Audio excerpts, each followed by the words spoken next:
Assalamualaikum warahmatullahi wabarakatuh. Saudaraku kaum muslimin, seorang muslim itu dia akan hidup di atas kebiasaannya.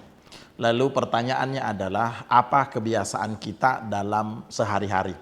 Kalau seseorang itu sudah terbiasa dengan kebiasaan yang baik, maka dia akan hidup dengan kebiasaan itu. Kalau seseorang itu hidupnya adalah kebiasaannya buruk, maka dia akan terbiasa dengan buruk.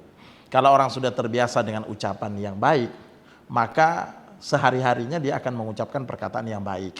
Seseorang yang kebiasaannya mengucapkan perkataan kasar, perkataan yang tidak baik, maka dia akan terbiasa dengan itu. Maka seorang muslim, maka hendaknya dia membiasakan dirinya pada posisi yang terbiasa dengan baik. Kalau seseorang sudah terbiasa baik dan terbiasa melakukan perkara yang baik, maka dia akan merasa nyaman dengan posisi itu. Sehingga ibadah yang dia kerjakan, amal soleh yang dia kerjakan akan terus menerus dia kerjakan. Ketika dia tinggalkan, dia merasa tidak nyaman, dia merasa tidak tenang karena ada satu kebiasaan baik yang dia tinggalkan. Seorang muslim tiap hari dia sholat berjamaah, sholat subuh, zuhur, asar, maghrib, isya, dia terbiasa sholat berjamaah di masjid, maka dia akan merasa nyaman dengan kondisi itu dan merasa puas ketika dia melakukan itu.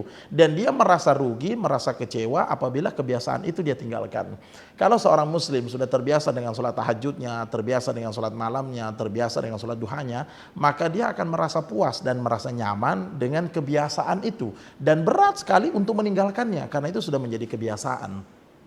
Beda kemudian pelaku dosa atau pendosa atau orang yang terbiasa dengan maksiat. Orang yang terbiasa maksiat dan dia menikmati maksiat itu dan dia terbiasa hidup di atas maksiat itu, maka dia susah untuk meninggalkan maksiat itu. Bahkan dia selalu kecanduan dengan melakukan maksiat itu. Maka dia pun hidup di atas kehidupan itu. Maka saudaraku kaum muslimin, coba kita mengevaluasi diri kita. Kita berada di posisi yang mana? Apakah kita berada di posisi yang terbiasa dengan kebaikan atau kita terbiasa dengan keburukan? Apakah kita terbiasa dalam kondisi yang baik atau terbiasa dalam kondisi yang tidak baik? Di mana posisi kita di antara dua itu? Karena saudaraku kaum muslimin, ketika nanti kita terbiasa dengan hidup yang baik, maka Allah akan mewafatkan kita dalam kondisi yang baik.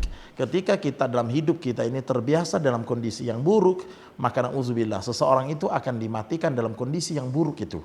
Maka seseorang akan diwafatkan, akan dimatikan sesuai dengan kebiasaannya. Terbiasa baik, maka dia akan diwafatkan dalam kondisi yang baik. Kebiasaan buruk, maka dia akan dimatikan atau diwafatkan dalam kondisi buruk. Saudaraku kaum muslimin, mari mulai sekarang kita miliki kebiasaan yang baik, ucapan yang baik, tingkah laku yang baik, amal soleh yang baik, kebiasaan-kebiasaan baik. Jadikan kebiasaan yang melekat pada pribadi kita, pada karakter kita. Barakallahu fikum.